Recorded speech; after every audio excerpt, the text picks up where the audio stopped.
Madame, Monsieur, bonsoir. Merci de suivre Métropole à l'heure de Métro News. Bienvenue dans cette nouvelle édition de ce journal. Voici les titres. À la une, entre 270 000 et 300 000 armes à feu circuleraient également en Haïti, dont la majorité au sein des groupes armés, selon le Haut-Commissaire des Nations Unies aux droits de l'homme. Volker Turk déplore une détérioration significative de la situation en Haïti depuis son dernier constat en mars 2025. Il appelle la communauté internationale à agir de toute urgence. Rencontre entre le directeur général de la PNH, Vladimir Paraison, et l'ambassadeur de l'OEA en Haïti, Cristobal Dupont. Les deux responsables ont échangé sur la réponse aux défis sécuritaires actuels, alors que l'organisation régionale affirme travailler à la mise en œuvre rapide de la feuille de route pour la stabilité et la paix dans le pays, avec le soutien de la communauté internationale. Également à la une de ce jeudi, le mandat de la mission multinationale a officiellement pris fin ce jeudi 2 octobre 2025. Dans ce contexte, les États-Unis ont annoncé leur volonté de travailler en étroite collaboration avec les autres membres du groupe permanent des partenaires afin d'assurer le déploiement rapide de la force de répression des gangs.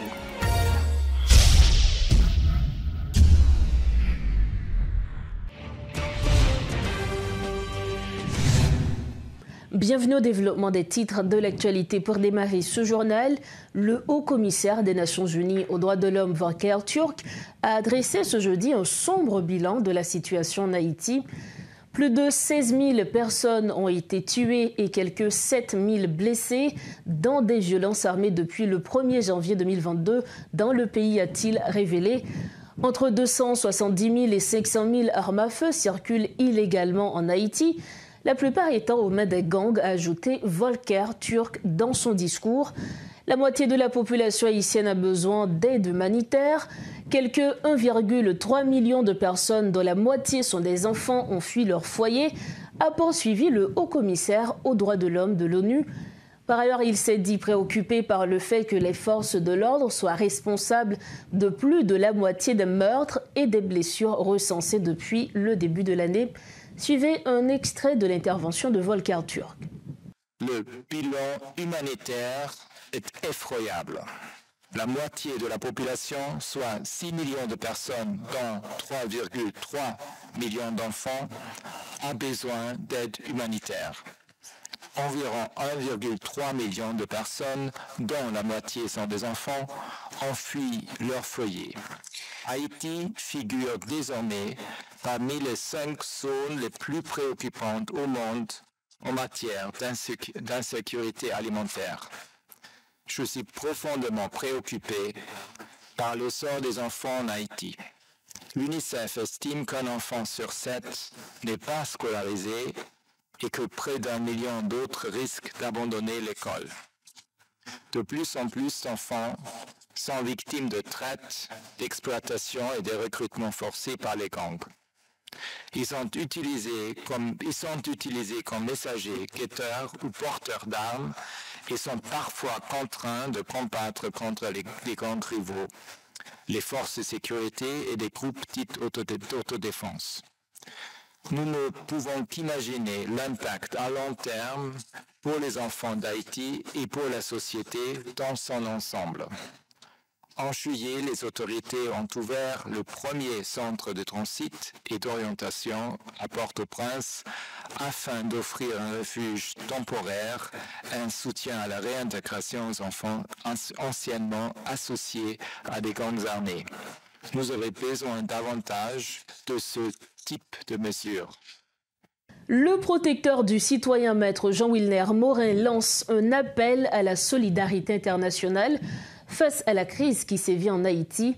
Lors de sa participation à la 60e session du Conseil des droits de l'homme de l'ONU à Genève, maître Morin a soutenu que l'adoption de la nouvelle résolution des Nations Unies prévoyant le déploiement d'une force chargée de réprimer les gangs pourrait contribuer à une solution durable dans un contexte où le nombre de déplacés internes ne cesse d'augmenter en raison de la violence généralisée. Écoutons ses propos. L'Office de la protection du citoyen voudrait mettre en lumière aujourd'hui la situation des déplacés internes. En effet, dans son rapport d'enquête sur l'état de la situation, publié le mois dernier, établit de manière détaillée le drame des victimes et suggère aux autorités les mesures idoines qu'elles doivent considérer pour empêcher que la situation des déplacés n'accouche d'autres drames qui viendraient aggraver un contexte général d'abord moribond. Notez qu'1 200 000 personnes vivent actuellement en état de promiscuité. Des milliers d'enfants de tous âges ne peuvent se rendre à l'école. Les lieux d'habitation privés, des édifices publics, des bâtiments scolaires, des centres de formation professionnelle, des locaux de formation universitaire, des hôpitaux, des lieux de culte ont été pillés, ensuite incendiés par une coalition de bandits. Triste spectacle qui enfonce davantage le pays dans l'aliénation et la misère. Je regrette de devoir dépeindre ce tableau, cependant il ne représente en réalité qu'une infime partie de la souffrance du peuple haïtien. J'aurais pu m'enfermer dans un discours davantage didactique qui prendrait en compte les bienfaits convoité de la démocratie et de l'établissement de l'état de droit. Ça aurait été, de mon point de vue, un manque de respect eu égard à la souffrance des jeunes femmes, à force de crier justice sans être entendues après avoir été enlevées, violées, certaines d'entre elles exécutées malgré rançon, sans que les autorités n'aient intervenu pour rétribuer justice, sentence aux responsables de ces crimes. Tout en réaffirmant son engagement à intensifier sa coopération avec les mécanismes internationaux des droits de l'homme, l'Office de la protection du citoyen lance un appel à la solidarité internationale afin que les ripostes face aux graves violations des droits de l'homme en Haïti. Toujours dans ce dossier, la représentante permanente d'Haïti auprès de l'ONU à Genève, Anne-Catherine Lassègue, a lancé un appel en faveur d'Haïti ce jeudi à l'occasion de la 60e session du Conseil des droits de l'homme. Elle a notamment déploré que 90% du plan de réponse humanitaire en faveur de la population haïtienne demeure non financé et insisté sur la nécessité d'une plus grande solidarité internationale. Écoutons l'ambassadeur Anne-Catherine Lassègue. Je remercie le haut-commissaire pour sa mise à jour orale, l'expert indépendant pour son travail et le conseil pour son attention constante. La réalité est crue. Près de 6 millions de personnes, dont des millions d'enfants, ont des besoins d'aide immédiate. Plus de 5 millions sont en insécurité alimentaire. Près de 1,3 million sont des déplacés à l'intérieur de leur propre pays. L'école se tait, là où le bruit des armes couvre la voix des maîtres. L'assiette se vide, là où la peur ferme les marchés. Le cahier se referme, là où la route n'est plus sûre. Derrière chaque chiffre, un visage. Derrière chaque pourcentage, une dignité. Derrière chaque statistique, une histoire que nous refusons d'abandonner. Face à cela, l'État haïtien agit, parfois loin des projecteurs, pourtant toujours avec constance. Nous avons dressé des digues contre le déferlement de la violence, état d'urgence ciblé pour protéger la population, réorganisation du dispositif sécuritaire pour renforcer l'efficacité de la réponse, opérations policières pour endiguer les flux d'armes, coordination humanitaire avec les Nations Unies et nos partenaires pour ouvrir des classes, rétablir des soins, sécuriser l'accès à l'eau. Rien n'est parfait, mais rien n'est immobile. Notre gouvernement fait sa part avec les moyens qu'il a, avec l'humble certitude que chaque jour gagné sur la peur est un jour rendu à la vie. Nous exprimons notre gratitude aux Nations Unies pour l'allocation récente de 9 millions de dollars par le Fonds central d'intervention d'urgence. 9 millions, c'est une bouffée d'oxygène, des soins, de l'eau, des abris, des salles de classe qui rouvrent. Toutefois, près de 90% du plan de réponse humanitaire demeure non financé. Nous appelons les donateurs à faire preuve de solidarité envers le peuple haïtien et à répondre aux appels de fonds. Nous remercions également tous les États qui se tiennent aux côtés d'Haïti et adressons une mention particulière aux délégations qui ont porté la voix d'Haïti à la tribune lors de la 80e session de l'Assemblée générale. Nous saluons également l'adoption récente de la résolution 2793 du Conseil de sécurité. La solidarité n'est pas un mot, c'est un geste qui sauve. Excellence, les besoins restent criants. Des millions d'enfants sont privés du droit fondamental à l'éducation. Des millions de personnes sont privées du droit à la santé. Des millions de familles sont privées du droit de se nourrir. Des millions de femmes et d'hommes sont privés du droit de vivre dans la dignité et la sécurité. Parce qu'un enfant qui apprend est une violence qui recule. Parce qu'une mère Soigner est une communauté qui respire parce qu'une famille nourrie est une paix qui s'installe. Nous vous demandons d'accélérer les appuis financiers, de combler le déficit de financement, de soutenir l'accès humanitaire. Notre époque est un paradoxe. Jamais l'humanité n'a disposé d'autant de savoir, de technologies, de moyens, et jamais le déficit d'humanité n'a été si visible. À quel prix voulons-nous le progrès? Non, pas au prix de millions d'âmes arrachées, de barbarie et de déshumanisation. Oui, au prix d'un effort partagé qui relègue la faim au musée, la pollution aux manuels scolaires, l'injustice et la discrimination aux archives des bibliothèques. Encore aujourd'hui, des enfants meurent de malnutrition. Encore aujourd'hui, des enfants n'ont pas accès à l'école. Encore aujourd'hui, des minorités sont agressées. Encore aujourd'hui, des femmes sont opprimées. Jusqu'à quand accepterons-nous de dire encore aujourd'hui? Autre information à Metro News, le directeur général de la PNH, André Jonas Vladimir Paraison, a reçu l'ambassadeur de l'Organisation des États américains en Haïti, Cristobal Dupou, au siège de la direction générale de la PNH. Les discussions ont porté sur les réformes structurelles, la modernisation des capacités de la PNH, la réponse aux défis sécuritaires et l'amélioration des conditions des policiers. Comme annoncé en titre, le mandat de la mission multinationale d'appui à la sécurité dirigée par le Kenya a officiellement pris fin ce jeudi. 15 mois après son déploiement, le bilan reste limité. Seulement 1 millier de policiers ont été envoyés sur les 2500 prévus, majoritairement kenyans.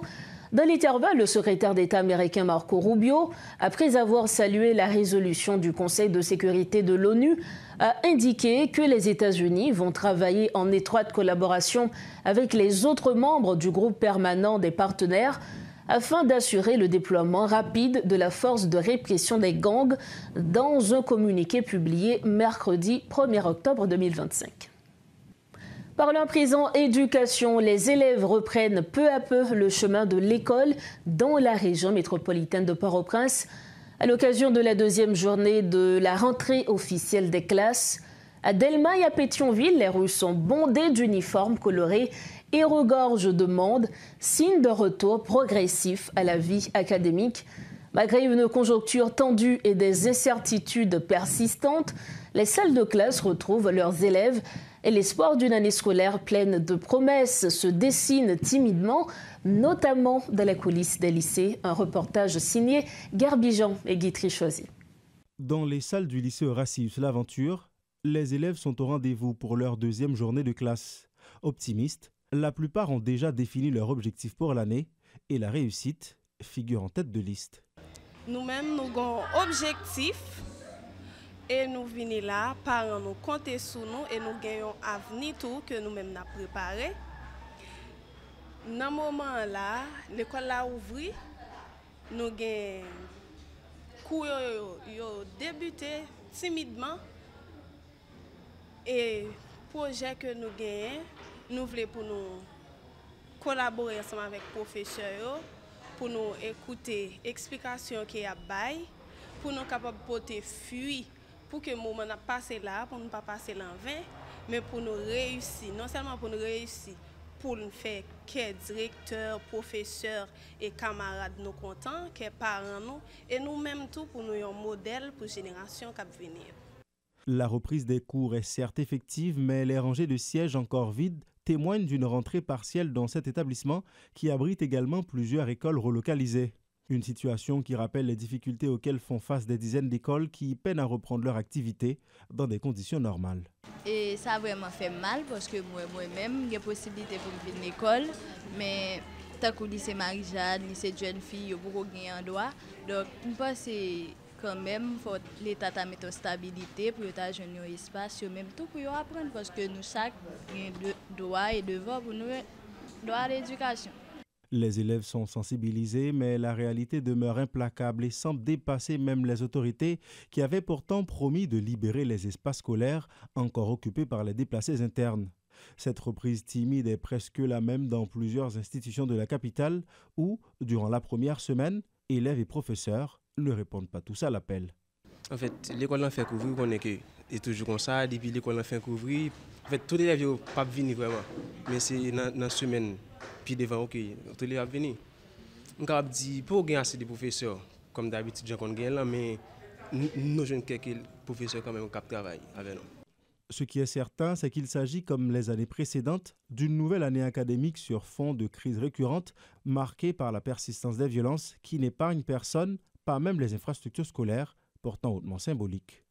En fait, moi je pense que c'est un bagage qui est normal pour les, comme si pour les soit voisins en difficulté pour nous capables d'accueillir.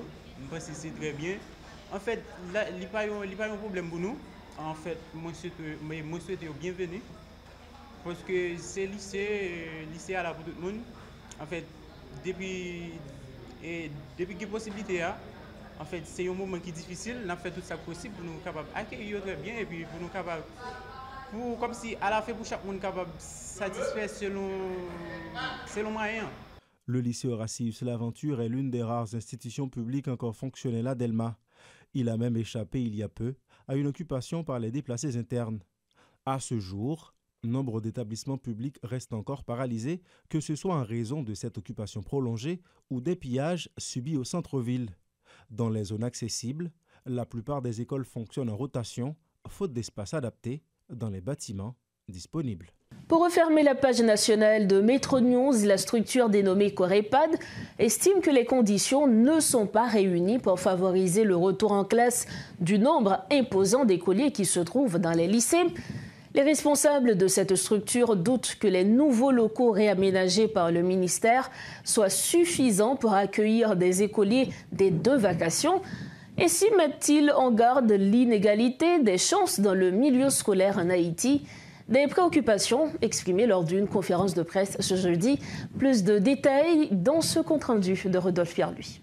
La structure Corepad ne ménage pas ses propos en ce qui concerne la rentrée des classes cette année. Les conditions de fonctionnement des établissements scolaires représentent un manque à gagner, selon le responsable. Lycée Jean-Jacques, est-ce que vous rendez compte qui quantité de petits monde qui fréquentent lycée chaque année dans 2 vacations différentes, ni dans le matin, ni dans l'après-midi? L'État a dit nous comme ça, il aménager des espaces ou bien l'État a alloué des espaces pour mettre l'école ça yo. Qui quantité de petits monde là capable de recevoir? Est-ce que l'État a continué dans la même discrimination qu'il a fait chaque jour? Le ministère de l'Éducation nationale a procédé au lancement de la nouvelle année académique. Toutefois, les membres de la structure Corepad craignent une éducation qui n'est pas accessible à tous, notamment pour le nombre imposant d'écoliers qui se trouvaient dans les lycées. Donc nous t'arrêtons pour l'État répondre nous pour dire nous est-ce que c'est vrai quantité l'école, quantité élèves Timoun lycée Jean-Jacques qu'on recevoir dans 2 vacations, quantité élèves Timoun lycée Cafoufet qu'on recevoir dans 2 vacations, quantité Timoun élèves lycée Marie-Jeanne qu'on recevoir dans 2 vacations, quantité Timoun l'école lycée jeune fille qu'on recevoir dans 2 vacations. Est-ce que li en mesure pour le permettre dans l'espace que le dit li aménager ou bien la louer pour tout le monde ça yo fréquenter l'école? Des voix continuent de s'élever pour dénoncer la rentrée des classes, alors que d'un autre côté, le MENFP se réjouit du lancement de la nouvelle année. Nous arrivons au terme de cette édition de Métro News. Avant de partir, le rappel des titres. Entre 270 000 et 500 000 armes à feu circuleraient illégalement en Haïti, dont la majorité au sein des groupes armés. Selon le Haut-Commissaire des Nations Unies aux droits de l'homme, Volker Turk déplore une détérioration significative de la situation en Haïti depuis son dernier constat en mars 2025. Il appelle la communauté internationale à agir de toute urgence. Rencontre entre le directeur général de la PNH, Vladimir Paraison, et l'ambassadeur de l'OEA en Haïti, Cristobal Dupont. Les 2 responsables ont échangé sur la réponse aux défis sécuritaires actuels, alors que l'organisation régionale affirme travailler à la mise en œuvre rapide de la feuille de route pour la stabilité et la paix dans le pays, avec le soutien de la communauté internationale. Et puis le mandat de la mission multinationale d'appui à la sécurité en Haïti a officiellement pris fin ce jeudi 2 octobre 2025. Dans ce contexte, les États-Unis ont annoncé leur volonté de travailler en étroite collaboration avec les autres membres du groupe permanent des partenaires afin d'assurer le déploiement rapide de la force de répression des gangs. Voilà ce qui referme cette édition de Métro News. Merci infiniment de votre attention et surtout de votre confiance. On se retrouve bientôt. Prenez soin de vous. Bonsoir.